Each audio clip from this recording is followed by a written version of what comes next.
Hey guys, it's Dana and it's time to talk about money. And in this video, we are going to talk about the FIRE movement. Is it growing? Is it dying? What is it? What are the different types? And also which one I am doing. So let's get to it. Okay, so FIRE, financial independence, retire early. A lot of times people hear this term, they think of someone who is in their 30s or in their 20s who lives on absolutely nothing and they're saving every single penny, 75% of their income, and that they are just like living like monks. They don't do anything. They eat rice all day long and they don't own anything. They're basically living in a tiny little apartment with a mattress on the floor. I think that's what a lot of people picture when they think of FIRE. But the FIRE movement is definitely evolving, changing. There's actually 5 different types of FIRE that you could be in, okay? And maybe one of them is better for you than another. So I'm going to explain all 5 of them and then also talk about, why one or the other might be better. Okay, so first of all is lean FIRE, which is really probably the one that you think of when you think of FIRE, which is maximum freedom and minimum spending. Okay, so the goal is simple on this. Keep your expenses extremely low so that you can save every penny that you make and then get yourself to $1 million so that way you can live on $40,000 a year, which is like the 4% rule. The downside, of course, is that it can feel very restrictive and it is not necessarily for larger families. But if you are a single person and you don't plan on ever having children and you feel as if you want a very simple life, maybe you're going to live somewhere with an extremely low cost of living, then the lean FIRE might just be for you. Next up is the barista FIRE. You just want to have a less stressful job. So this is why it's called barista FIRE. So let's say you want to work as a barista, or you just want to have some other type of part-time work. You want to have flexibility in your life, but you are going to supplement your life with some kind of part-time job. You're committing to not necessarily, retiring completely. You want financial independence, but you're like, okay, I'll be able to supplement it with some kind of work on the side. I just want it to be more flexible, maybe seasonal work. Next is coast FIRE, which is you're going to aggressively invest early and eventually you're going to get to the point where your portfolio is large enough so that future compound interest is going to carry you towards your retirement goal. And you don't have to save as aggressively. And so this is if you're, planning, if you would like to change careers, or you're going to you just want to reduce your hours, or you're going to start a new business, or you just want to pursue work that you're going to enjoy, right? Like you're still planning to work, you're going to work full time, but you want to work on the business that you want to work on, or within the industry you want to work, and you have your investments set early, and they're just going to grow, so that way by the time you're ready to retire, you're going to have a really good nest egg there, okay? So people who want to have a balance between enjoying life and then later on having some freedom, but they're really interested in preparing for the future. That's the coast FIRE. So I suppose this is more where I land and my family land. This is more what we're sort of doing. Invest really early, heavily, and later on be able to just sort of do what we want to do. Next is chubby FIRE, which is comfortable freedom, okay? So this means that it's sort of a middle ground between your traditional FIRE and the next one we're going to talk about, which is fat FIRE.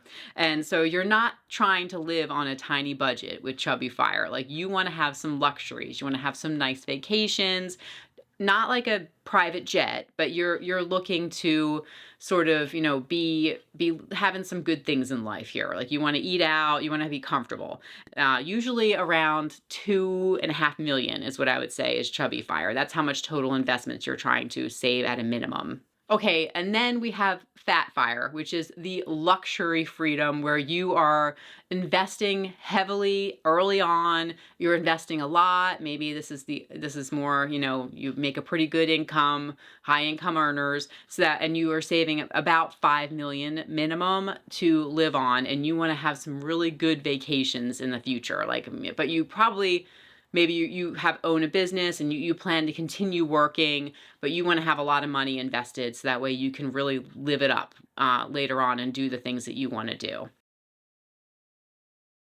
I really feel like FIRE now is not so much how quickly can I stop working. It's more focused on how quickly can I save the money that I need to live off of in the future and have more choices. And it's really building those investments so that way you have dividend income, or the compound interest is going to be enough so that you are going to be able to do the things you want and have make up your own mind about whether you want to be working or not working. It's not necessarily, in my opinion, FIRE is not necessarily like I'm going to stop working altogether. Because I think a lot of people discover that gets pretty boring pretty fast. And there's a lot of studies that prove that if you continue to be engaged and involved and doing something for society, some type of work, that it is a lot better for your mental health, your physical health, just your cognition. It's really important to continue to engage your brain.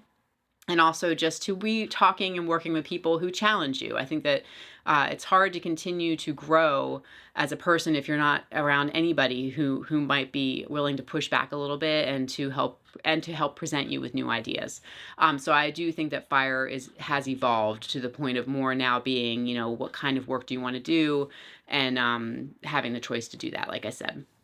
Okay, before we get to the stock pick for this week, if you have joined our investing challenge for the year, I wanted to first ask you, which type of FIRE are you currently working on or leaning towards starting? I'd love to hear down below in the comments. All right, so let's get to the stock pick for the week. If you're doing the challenge, if you're not, be sure to give the video a like, and I'll see you next week.